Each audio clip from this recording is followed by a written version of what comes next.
watching out for you. This is Storm Team 8. Oh, so close here in Grand Rapids, but we stayed in the 40s yesterday.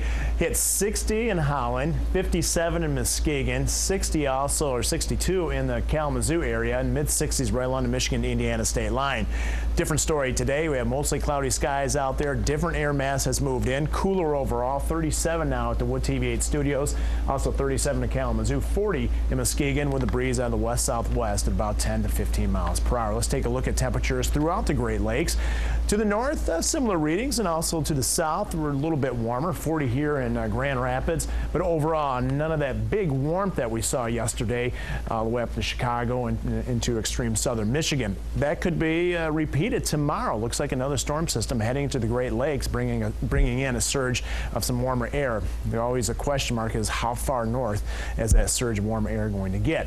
Infrared satellite radar composite, a lot of low clouds. That darker shade of gray indicates the low clouds out there extending all the way back through the Mississippi River Valley, and essentially we're going to stay underneath the clouds as well today. If we're lucky, at times we'll see a couple glimpses of the sunshine. Wind speed out there west at 13 in Grand Rapids, northwest in Kalamazoo at just 6 miles an hour, west at 12. So I think most of the time it's going to be under 15 miles an hour out of the west-southwest. Wanted to point this out to you.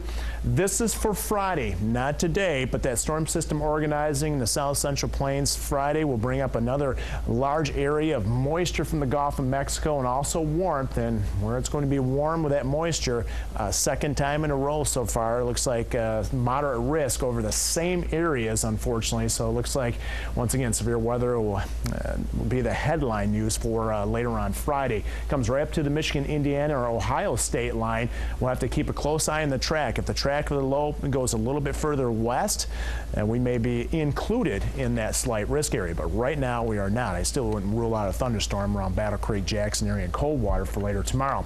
In the meantime, well, this forecast model indicates a few breaks out there at 6 o'clock with a west wind around 5 to 10.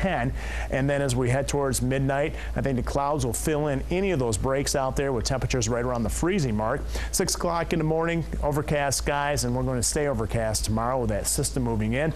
I think the majority of the moisture will arrive during the afternoon hours. This shows a little bit of snow to our north. That's not impossible, but not likely. But here comes that surge of moisture out there. Notice the reds right here, just east of Coldwater. That would be thunderstorms. And then good soaking will continue on Friday night, and then eventually transition over to snow showers. And those snow showers will continue Saturday and Sunday. I think we'll end the weekend with snow on the ground. Temperatures rise in the 30s. Also into next week, this cold air won't last very long. You can see on Tuesday already warming up to around 50 degrees into the 50s for Wednesday.